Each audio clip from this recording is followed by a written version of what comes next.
decía? Hoy estamos meditando sobre la Inmaculada Concepción de María. Acabamos de decir que la Inmaculada Concepción de María significa que María fue concebida en el vientre de su mamá libre de pecado. ¿Sí, pecado original? ¿Qué es el pecado original? La Iglesia define el pecado original como aquella condición humana de pecado, aquella necesidad nuestra de cometer pecado o de actuar en contra de la voluntad de Dios. Mira, eso es algo que viene innato de nosotros. Y el apóstol San Pablo lo ha dicho. Hay algo que hay dentro de mí, que cuando yo quiero hacer el bien, el mal me sale y vence. Experimento una fuerza sobrenatural que me hace prisionero. Eso la Iglesia le ha llamado pecado original. Y miren, en psicología también ha sido muy documentado, que desde que estamos pequeños, nosotros ya venimos con una maldad innata, con un egoísmo innato. Si no me lo cree, usted puede ver su bebé y puede creer que su bebé no ha cometido pecado y tiene razón. Sin embargo, su bebé ya trae en sí algo inherente a pecar, algo dentro de él que lo hace pecador y que lo hace acercarse al pecado. Egoísmo. Piensa en esto. Tu bebé está en el suelo con varios juguetes. Un bebé lo puedes ver en bebé de 6 meses, 7 meses, 8 meses, están gateando y en el suelo tiene sus juguetes. Pero hay un juguete que él no está usando. Intenta acercarte y agarrar ese juguete que él no está usando. Vas a ver cómo él se voltea hacia ti y te comienza a pedir que se lo des. Él no lo está usando, pero te lo está pidiendo. Desde allí nosotros ya venimos con eso que la Iglesia ha llamado pecado original. No es que tu bebé haya pecado, sino de que tu bebé ya nace con esa tendencia humana de pecar. Y mira, el pecado original es lo que nos hace a nosotros humanos en sí. Porque realmente pecador, dice la palabra de Dios, todos hemos sido concebidos pecadores. Todos hemos nacido así. Y todos traemos esa necesidad de pecar. Pero la Iglesia, de alguna manera, ha querido explicar con la Inmaculada Concepción algo que se haya estado preguntando durante siglos. Y tú me puedes decir, mira, ¿por qué decís tú, por qué dice la Iglesia que María ya viene sin pecado? Que María nació sin pecado original.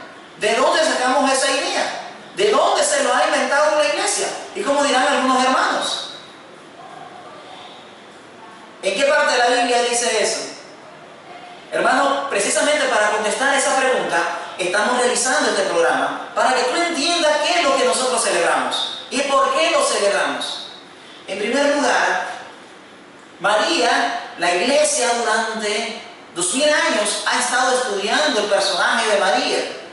Y la Iglesia se ha preguntado, esta mujer en su vientre, en su seno, albergó la segunda persona de la Santísima Trinidad.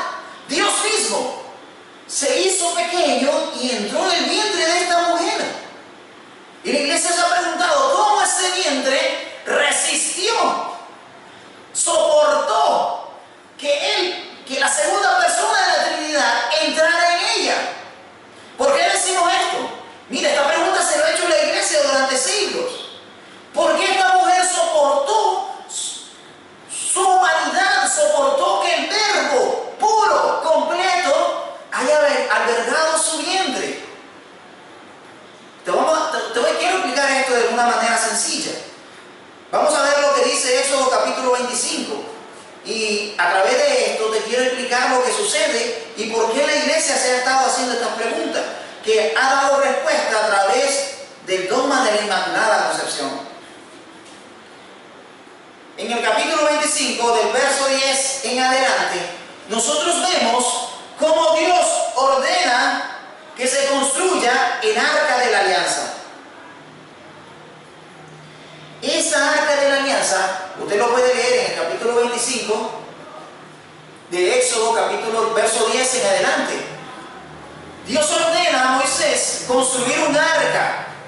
¿Qué es un arca? Arca es algo utilizado para transportar otra cosa u otro ser. Eso es un arca. Recuerda el arca de Noé, aquel barco utilizado para transportar a las especies y a todos los familiares y a todas las especies de Noé. Ese era el arca de Noé. Pero aquí Dios manda a Moisés a construir otro tipo de arca.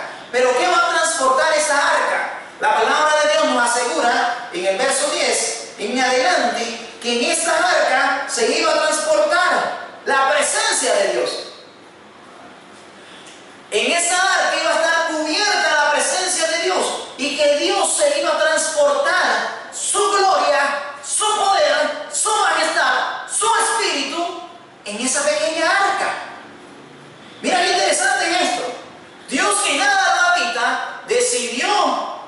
cubrir esa arca que hacía presencia a su gloria y a su poder. Hacía referencia a su poder, a su presencia, a su espíritu sobre aquella pequeña arca.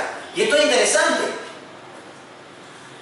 Te quiero decir que Dios habitaba alrededor de esa arca. Dios estaba sobre esa arca. Dice la palabra de Dios que cuando Moisés avanzaba y avanzaban con esa arca, cuando daba un paso Moisés, o sea, daba un paso el arca, encima, si era de día, una nube cubría ese lugar y avanzaba con ellos.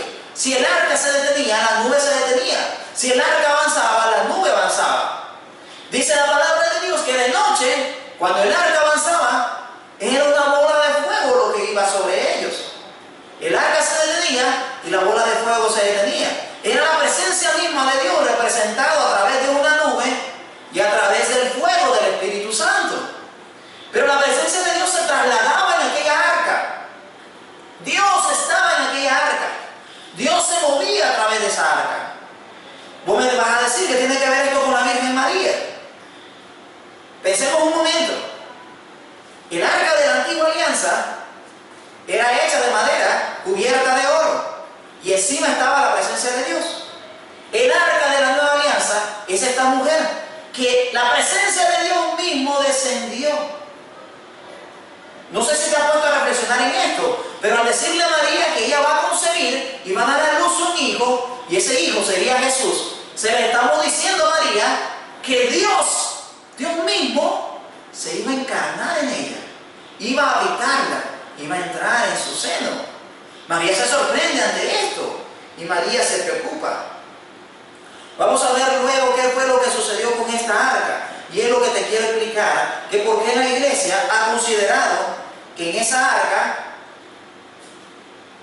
que esta presencia de Dios, una presencia sobrenatural, es algo que te sorprende. Vamos a leer 2 de Samuel capítulo 6.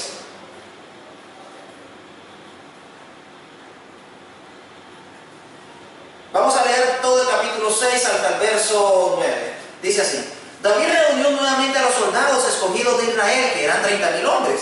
Con todo su ejército emprendió la marcha a Balaá de Judá para trasladar de allí el arca de Dios, que lleva la inscripción Señor Todopoderoso, que tiene su trono sobre querubines.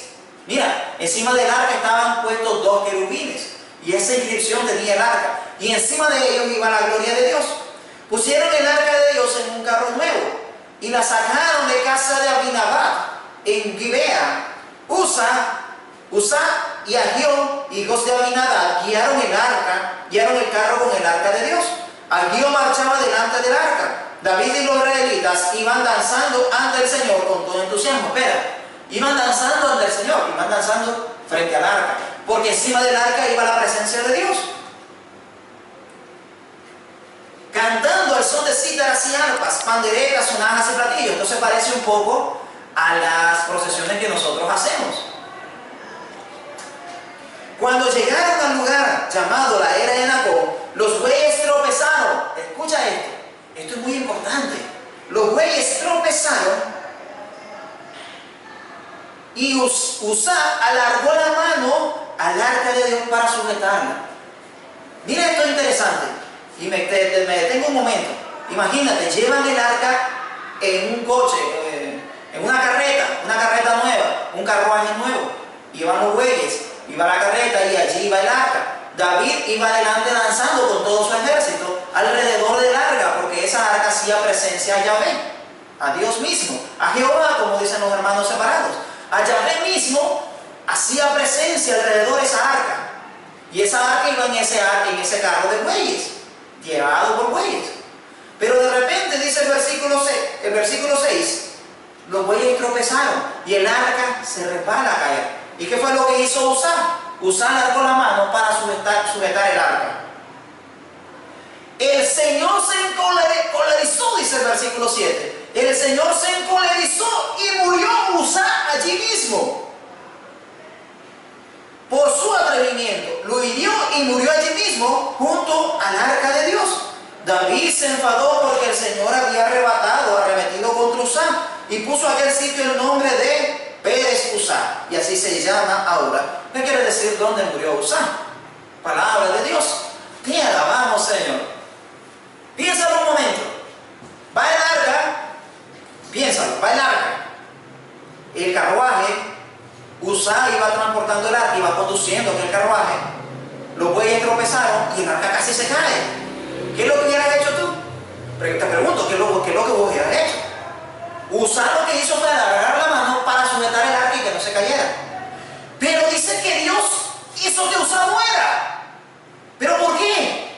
Uzá dice que alargó la mano y sujetó el arca para que el arca no cayera. Pero murió. Y esto es interesante, esto es preocupante, porque Uzá no hizo nada malo, ¿o sí? Piénsalo, ¿qué fue lo malo que hizo Uzá?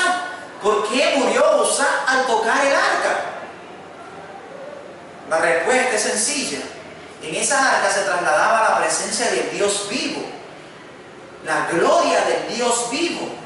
Mira, esto te va a sorprender. Nada con pecado puede tocar al Dios vivo. Nada con pecado puede tocar la gloria del Dios vivo. Nada pecaminoso, nada con mancha, nada con mácula puede tocar la presencia de Dios. Nada pecaminoso, dice la Biblia, nada impuro puede ver a Dios, mucho menos tocarlo. Y este Uzá tocó el arca de la alianza donde estaba la gloria de Dios. Y este Uzá murió. ¿Por qué? Porque Uzá tenía pecados. Era pecador como vos y como yo. Mira, la palabra de Dios dice que los que podían tocar el arca eran solo los sacerdotes que se habían purificados. O sea que habían hecho el sacrificio ritual para purificarse. Y solamente ellos podían tocar el arca recién purificados, porque si esos hombres tienen un mal pensamiento hubieran muerto. Y te vamos a leer luego, más adelante, cómo otras personas murieron frente al arca por acercarse solamente a ella, a la gloria de Dios, a la presencia de Dios vivo, por acercarse a esa presencia en pecado. Y no pecado de asesinato, de violaciones, no pecado de adulterio, sino un pecado de pensamientos, un pecado de boca, de palabra. Como Uzá no era un asesino, Uzá no era alguien que decir, wow, ese hombre fue castigado por su pecado, sino que era un hombre como tú y como yo, con pecados como tuyos y los míos, pecados de seres humanos. Sin embargo, ese cuerpo pecaminoso no resistió la presencia del Dios. La presencia de Yahvé hizo que aquel hombre muriera. Pensando en esto, ¿qué fue lo que descendió en el vientre de María?